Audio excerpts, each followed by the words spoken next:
allow me to start with this trivia. 700 years ago, a set of farmers in the Scandinavia discovered a very interesting way of differentiating their cattle livestock from other farmers. What they did was, they burnt the skin of their cattle with a particular symbol. And this was the first known form of branding known to mankind ever.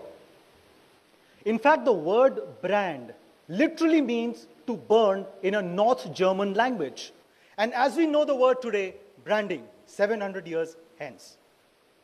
It may also be of interest to you to know the oldest known brand to the human race. What's interesting is that this brand has been in continuous usage. You know how many years? 3,000 years. What's more interesting is that this is an Indian brand.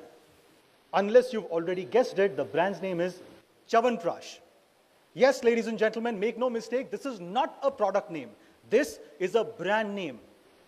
It was invented, or rather innovated, in 1100 before Christ, BC, by Ashwini brothers. They were the Raj Vaidya, the royal doctors of the Ayurveda period. And that's when they invented it, and as we know it today, today it is officially recognized as the oldest continuously used brand known to mankind. So ladies and gentlemen, I welcome you to Asia Brand Conclave 2015. This is a brainchild of a leading conglomerate, VWP World Brands, a team that comprises insightful thinkers and passionate doers. And now I'd like to call upon stage my friend, managing editor, very dynamic, of VWP World Brands, Mr. Partho Sarthi Lahiri, on the stage, please.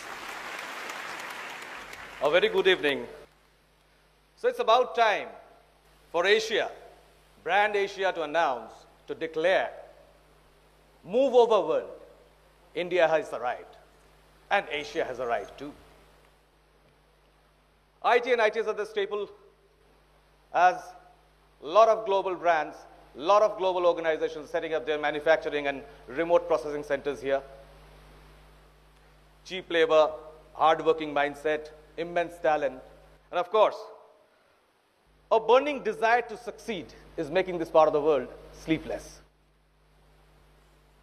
This brings us to India. India is probably the biggest market in this part of the world, with immense buying power. People have the money and they're spending it, and they're spending it in abundance. We have the manufacturing hub for most luxury fashion brands. IT and ITs are booming. Medical tourism has been on the upswing. Even a lot of visual effect work from the Hollywood blockbusters are being designed in our shores. Commendable, isn't it? So the collective chorus of this region sounds something like this. You can love us, you can hate us, but you can't ignore us. Sincerely yours, Asia. However, not all the heroes and the brands are appreciated every night.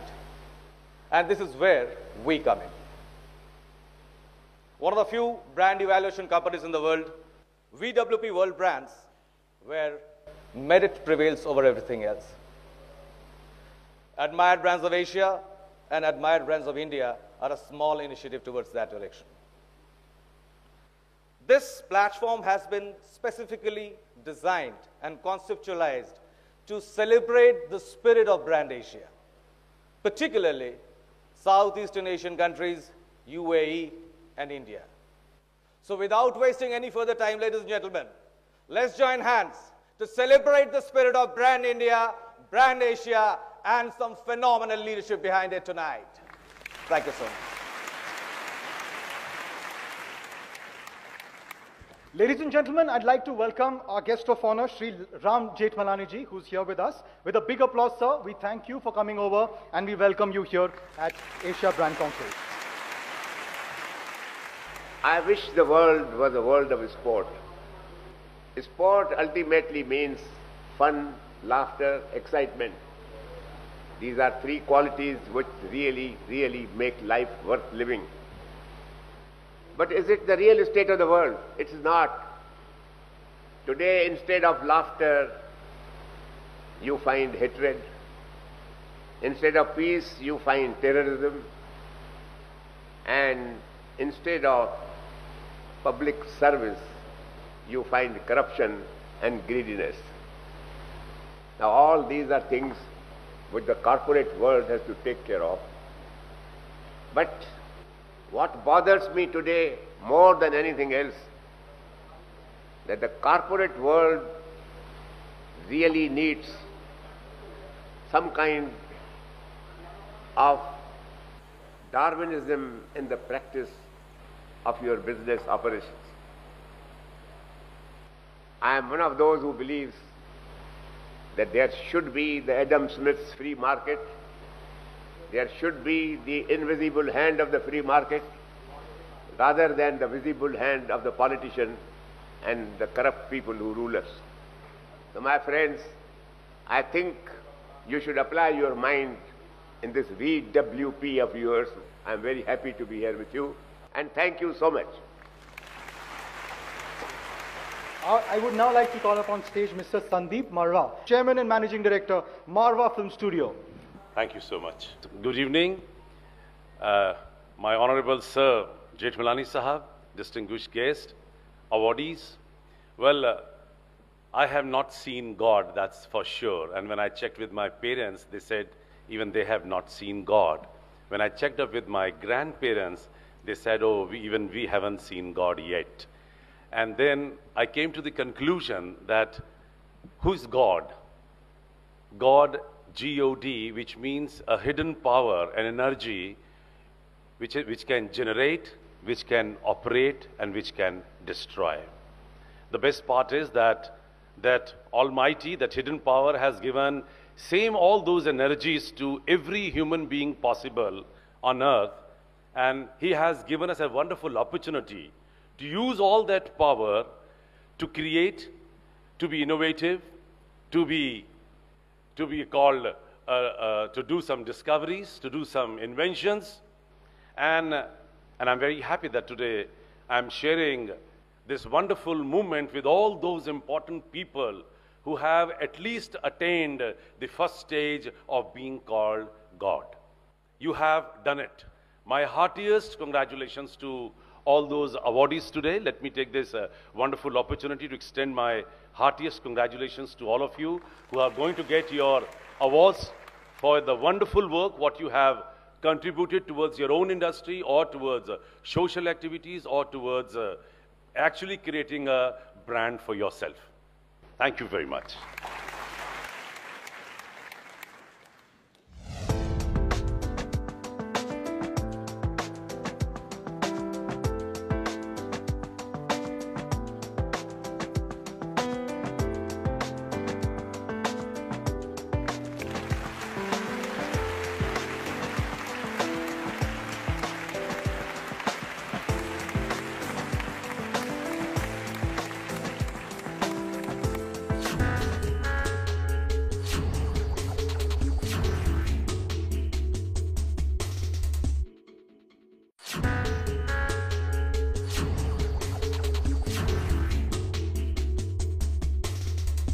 So here we begin with the awards, Admired Leaders of Asia Awards. The first award is for a personality who's regarded as the pioneer of radial technology in India.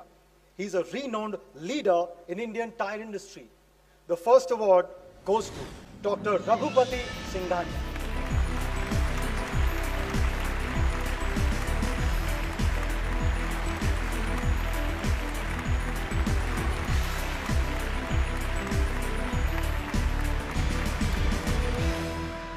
Move on. Next one, a leader extraordinaire with a great eye for spotting emerging fashion and trends, creating a surge for shoe manufacturing in India.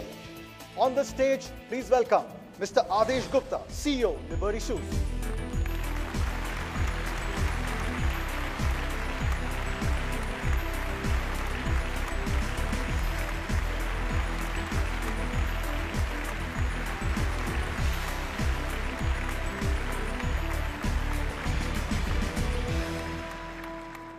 The next recipient is a leader who changed the face of express delivery not only in India but worldwide. Please welcome Mr. Subhashish Chakravarti, CMD, DTDC Courier and Cargo.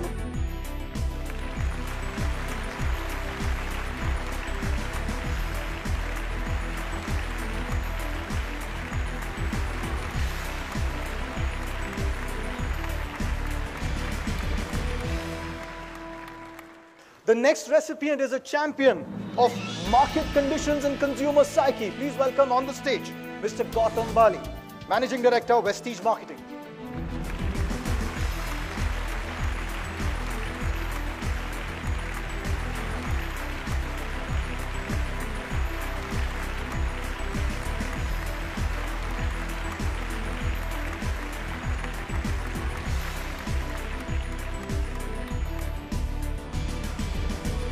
Our next awardee is a veteran in pharmaceutical industry with over 40 years of experience. Ladies and gentlemen, on the stage, we welcome the next admired leader of Asia, Mr. Arun Kumar Khanna, Managing Director and CEO, MCure UTH Healthcare.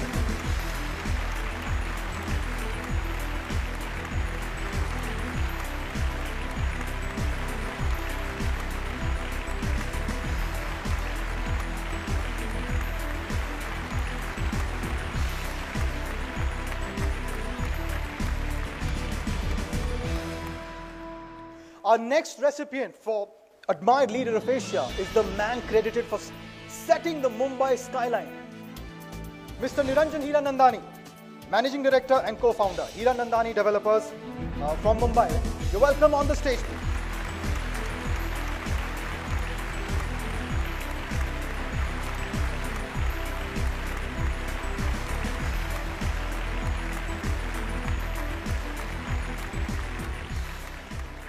The next one goes back to the same place. Co-founder and Managing Director, Hiranandani Developers, a technical and architectural genius behind Hiranandani Developers, Mr. Surendra Hiranandani. You're welcome on the stage, please, sir.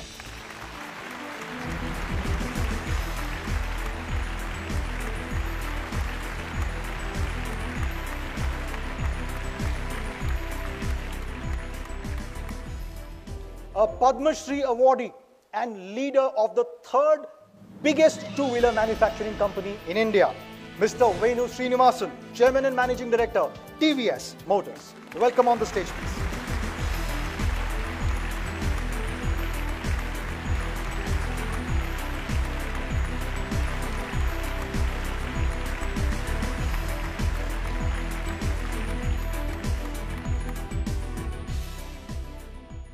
This award is for Mr. Rana Kapoor, who's the Managing Director and CEO of Yes Bank, and the award for being a visionary and banking and business leader.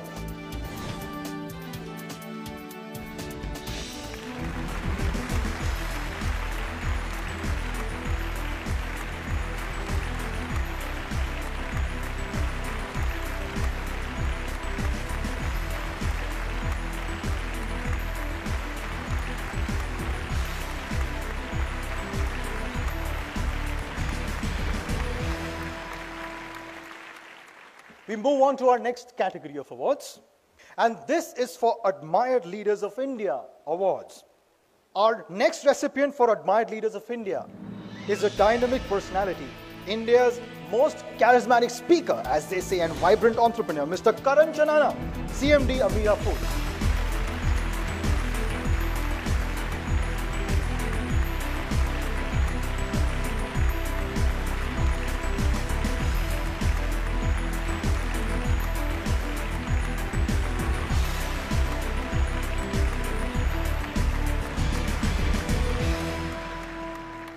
Next awardee, a young leader known for her philanthropy as well as business acumen, on the stage with a lot of pride. We welcome Ms. Roshni Nadar Malhotra, Executive Director and CEO, HCL.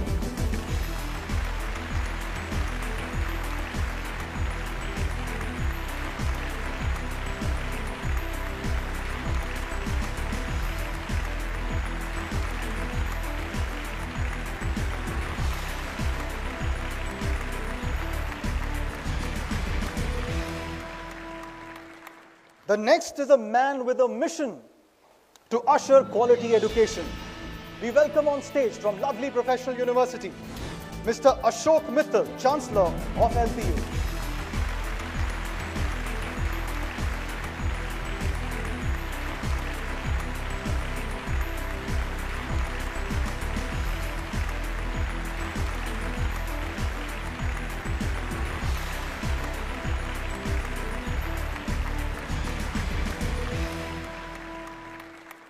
Okay, our next awardee, a cosmetologist par excellence. She's responsible for building global brands like Color Bar, Skin Formula 9, etc. in India. Ms. Dolly Kumar, founder and director, GAIA. On the stage, please.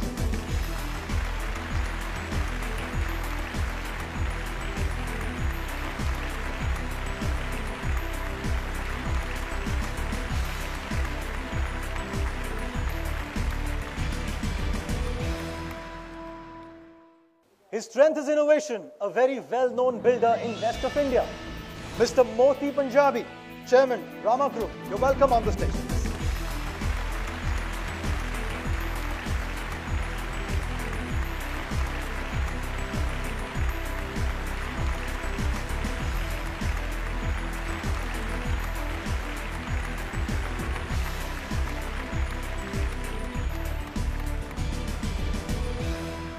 He constantly strives for perfection, and that shows in all his products.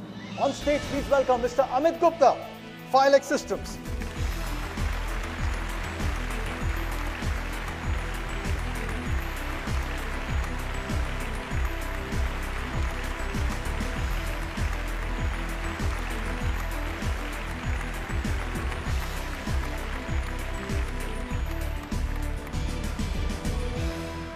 Our next admired leader of India is responsible for strategically getting into joint venture to create a strong base for brand V-John. Of course, we know the brand with Shah Rukh Khan as well. On the stage, Mr. Bhupinder Singh Kochar, Chairman, V-John Group.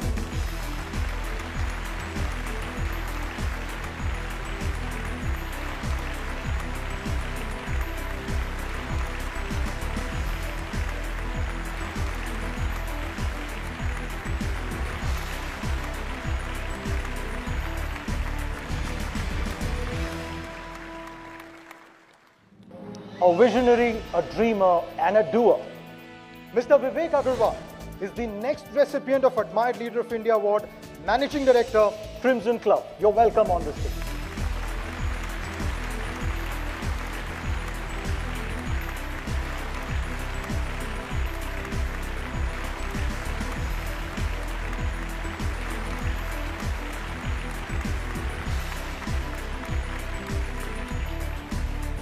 Our next recipient represents the new generation of Indian entrepreneurs. On the stage, we welcome Mr. Rakesh Grover, Chairman and Managing Director, Grover Sons Group.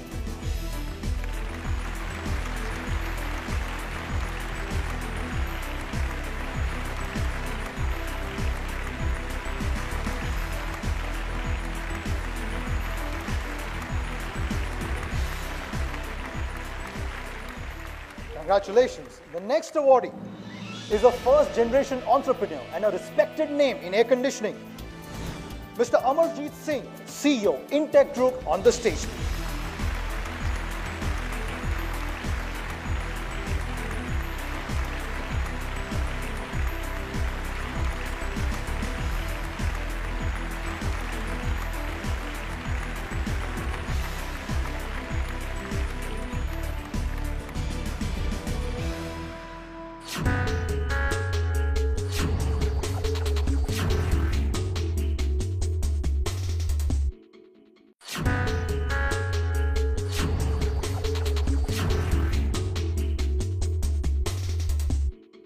Friends, good evening. Welcome to this panel discussion. This is on Asian brands and global challenges.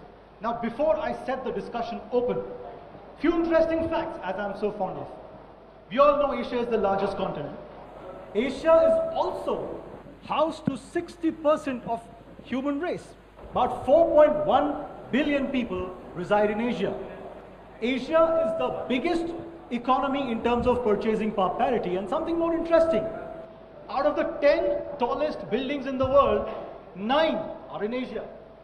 Of the 10 biggest shopping malls in the world, all 10 are in Asia, right? But there are certain challenges, there are certain threats, there are certain weaknesses. So let's put the house open. Let's start with Ms. Anika Agarwal. I think when we look at Asian brands, we should sort of switch that concept off and say that it's not about Asian brands, but today Asian consumers are also global consumers. So today it's becoming far more of a one world, and people who are far more evolved, who have the use of technology at their disposal to make up their mind about things. And I think that's the construct that we should sort of start the conversation with. I think the other piece that we need to look at is just not a brand, but what is an Asian country sort of standing for. Today, if you look at China, from where they were a couple of years ago, where I would not touch a Chinese product and say it's fake, to some of the few Chinese brands which are doing so well globally and in Asia as well.